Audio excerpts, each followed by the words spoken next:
The Lord of drugs.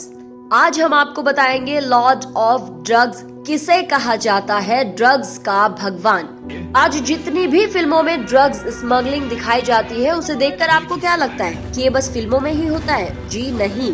फिल्मों में drugs smuggling के जितने भी तरीके आप आज की तारीख में देख रहे हैं, मछलियों के पेट में भरकर ड्रग्स सप्लाई करना, प्लेन के टायर्स में भरकर स्मगलिंग की जा रही है, जीन्स में भरकर तो कभी जीन्स के डब्बे में भरकर, ये कोई फिल्मी तरीका नहीं है। ये जो ट्रिक आप आज फिल्मों में देख रहे हो, ये जिंदगी एक बंदा जीकर भी जा चुका है। डॉन के पीछे 11 मुल्कों की पुलिस लगी हुई है, लेकिन डॉन को पकड़ना मुश्किल ही नहीं नामुमकिन है। सुना है ना आपने डायलॉग? आज जिस पर्सनैलिटी की हम बात करने जा रहे हैं उसको 11 मुल्कों की पुलिस भी नहीं ढूंढ पाई थी, और वो असल जिंदगी का डॉन था। जी हाँ, वो ड्रग लॉर्ड था और उसी की वजह से 80% जगह पर ड्रग सप्लाई होता था। उसी की वजह से ये ड्रग नाम की आफत इस दुनिया में आई थी। फोर्ब्स की लिस्ट में सबसे अमीर लोगों में से 7वें नंबर पर इसका नाम आया था, और एक बार जब इसकी बेटी को ठंड लगी थी तो इसने आग जलाने के लिए 13 करोड़ रुपए में आग लगा दी थी। इनसे मिलिए, ये है पाब्लो एमिलियो एस्कोबार, जो ड्रग स्मगलिंग का बेताज बादशाह था। कोलंबिया का रहने वाला पाब्लो एक गरीब किसान का बेटा था, लेकिन इसके बावजूद भी इसकी आंख में चमचमाती दुनिया का सपना था। और एक बार कॉलेज से इनको सिर्फ इसलिए निकाल दिया गया था क्योंकि इनके पास फीस जमा करने के लिए पैसे नहीं थे। वहीं से फिर ये जुर्म के रास्ते पर निकल पड़े। लगभग 18 साल की उम्र थी। कॉलेज से निकाल देने के बाद इसने छोटे मोटे क्राइम करने शुरू कर दिए। सबसे पहले ये कब्रिस्तान गए, और कब्रिस्तान में जो सबसे खूबसूरत पत्थर होते थे तो उन पत्थरों को ये चुरा लिया करते थे और बेच दिया करते थे। ऐसा अंदाजा लगाया जाता है कि उनकी कुल संपत्ति $30 बिलियन से भी ज्यादा थी। नौकर चाकर, बॉडीगार्ड, ठाट बाट वाली जिंदगी। एस्कोबार के पास कई बड़ी हवेलियां और हवाई जहाज थे, तो आप खुद सोच सकते हैं कि क्या जिंदगी जी होगी इस बंदे ने, और आज भी क्या जिंदगी जी रहे होंगे पाब्लो के बच्चे। सोचने से हमें भी वही लगा था जो इस वक्त आप सोच रहे हैं कि पाब्लो ने और उसके परिवार ने क्या आलीशान जिंदगी जी होगी, लेकिन नहीं। सच्चाई आज आपके सामने आएगी जब आपको पता चलेगा कि इतना पैसा, शोहरत होने के बावजूद भी पाब्लो और उसकी फैमिली को कई कई दिन तक भूखा मरना पड़ता था। आप खुद बताइए, अगर आपके सामने 1 लाख रुपए का भी ऑफर आए तो क्या आप उसको ठुकराएंगे? शायद कभी नहीं। लेकिन उस दौर में पाब्लो के बेटे ने बिलियन तक के डॉलर्स को ठुकरा दिया था, और पता है सिर्फ क्यों?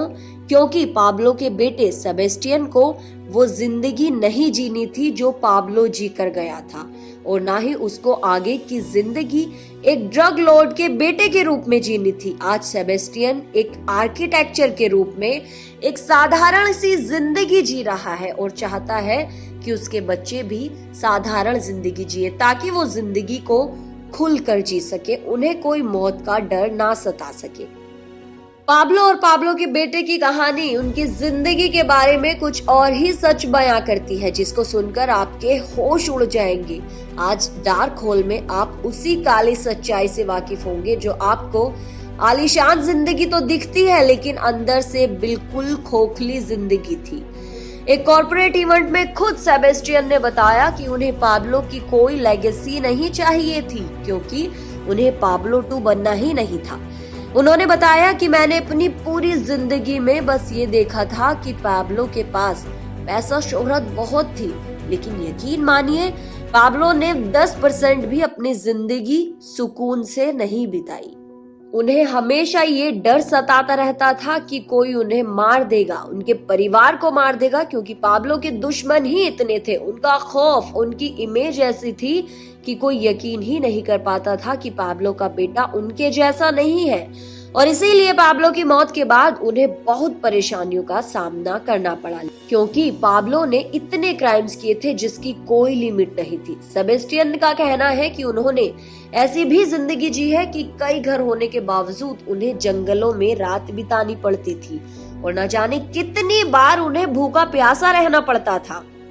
पाब्लो के बेटे का कहना है कि हमें खुद नहीं पता होता था हमारी सुबह कहाँ होती थी, और कितनी बार जान बचाने की वजह से हमारे ठिकाने बदल दिए जाते थे, और जब भी हमें इधर से उधर ले जाया जाता था तो हमारी आंखों पर काली पट्टी बांध दी जाती थी कि अगर कभी पुलिस हमसे पूछताछ करे तो हम रास्ते या ठिकाने के बारे में बता ही ना पाए।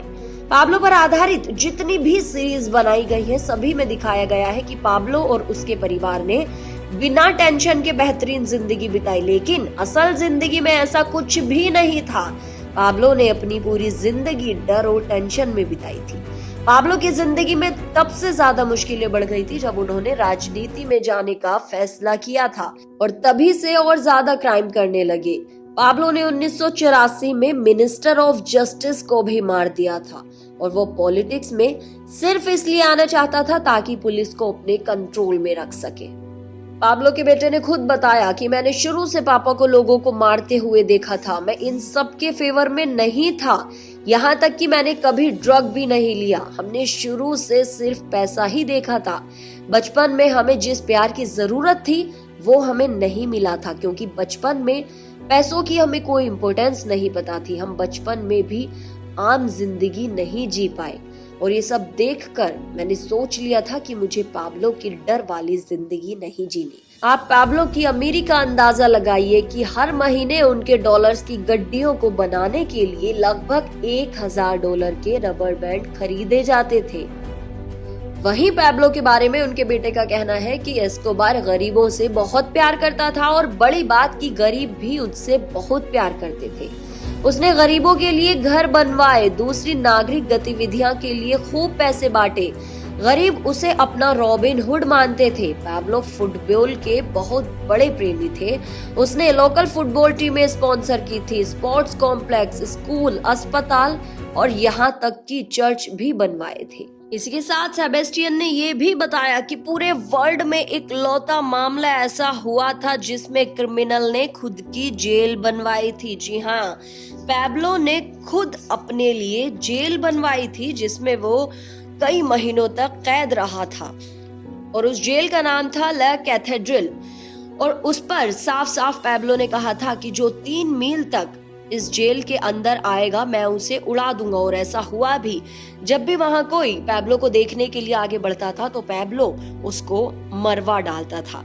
वो जेल कम और एंटरटेनमेंट जोन ही बना दिया गया था जिसको पाब्लो ने खुद ही फाइनेंस किया था। इस जेल में कसिनो, गेम्स, स्विमिंग पूल क्या नहीं था, हर एक ऐसी आलीशान सुविधाएं थी जो एक जेल के नाम पर सिर्फ एक एंटरटेनमेंट जोन बनकर रह चुकी थी। वहीं पाब्लो बहुत ज्यादा अमेरिका के एक्सट्रेडिशन लॉ से डरता था और इसीलिए उसने वहां के लॉ में भी काफी चेंजेस करा दिए थे। इतिहास में ऐसा पहली बार हुआ था जब किसी शख्स की वजह से लॉ में चेंजेस करने पड़े थे। 1989 तक कोलंबियाई सरकार अपनी पुलिस और सैन्य बल को पाब्लो को पकड़ने के लिए लगा चुकी थी। हालांकि ये दोनों पाब्लो को पकड़ने में नाकाम रहे। पाब्लो न सिर्फ कोलंबिया बल्कि अमेरिका के लिए एक बहुत बड़ा खतरा बन चुका था। पाब्लो का ज्यादातर ड्रग्स अमेरिका में ही बेचा जाता था और इसीलिए अमेरिका ने भी CIA के एजेंट और कुछ कमांडो कोलंबिया भेज दिए थे पाब्लो को पकड़ने के लिए। वो सब मिलकर कोलंबिया की सरकार के साथ काम करते थे और पाब्लो को पकड़ने की हर मुमकिन कोशिश करते थे। आखिरकार 3 दिसंबर 1993 को सभी न्यूज चैनल्स, अखबार, रेडियो पर सिर्फ और सिर्फ पाब्लो एस्कोबार का नाम चल रहा था। न सिर्फ कोलंबिया बल्कि पूरी दुनिया इस बात से हैरान हो गई थी कि ड्रग्स की दुनिया का बादशाह पाब्लो एस्कोबार मारा गया। इस घटना से पहले 1 दिसंबर को ही पाब्लो ने अपना जन्मदिन मनाया था और 2 दिसंबर को उसकी मौत हो चुकी थी।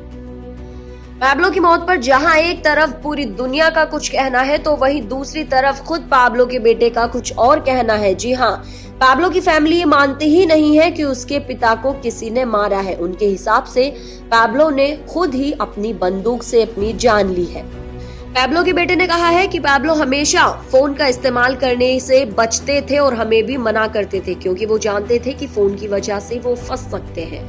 लेकिन जिस दिन पाब्लो मारा गया उस दिन पाब्लो ने अपने बेटे को कई बार फोन किया और इस पर सेबेस्टियन ने बताया कि उन्होंने जानबूझकर ऐसा किया क्योंकि इसका मतलब था कि वह अब खुद चाहते थे कि मैं पुलिस की पकड़ में आ जाऊं या फिर मैं खुद को मार दूं, क्योंकि वो जानते थे कि उनकी वजह से उनकी फैमिली को बहुत ज्यादा परेशानियां होने लगी हैं और जब तक वो जिंदा रहेंगे हम खुलकर अपनी जिंदगी नहीं जी पाएंगे और इसीलिए पैब्लो ने खुद को गोली मार दी।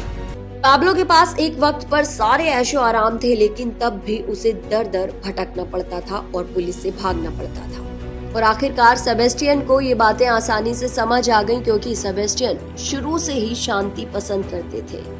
सेबेस्टियन 150 फैमिली से मिले जिन्होंने पैब्लो से दुश्मनी मोल रखी थी, जो पैब्लो के दुश्मन थे, लेकिन उसके बावजूद भी सेबेस्टियन उनसे मिले क्योंकि वो ये साबित करना चाहते थे कि वो ये जिंदगी नहीं जीना चाहते जो पैब्लो जी कर गए थे, क्योंकि वो आने वाली अपनी पीढ़ी को, अपने बच्चों को एक आजादी वाली जिंदगी देना चाहते हैं, जो न सिर्फ ये कि जो जिंदगी बाहर से आलीशान दिखती है, लेकिन अंदर ही अंदर आपको हर पल घुट घुट कर मरना पड़ता है। डार्क होल के माध्यम से हम आपको सिर्फ यही समझाना चाह रहे हैं कि जुर्म की जिंदगी कितनी भी हसीन और ऐशो आराम से भरी हुई क्यों ना हो, उसका अंत जरूर होता है और बेहद खतरनाक होता है। और बात भी कुछ ऐसा ही हुआ।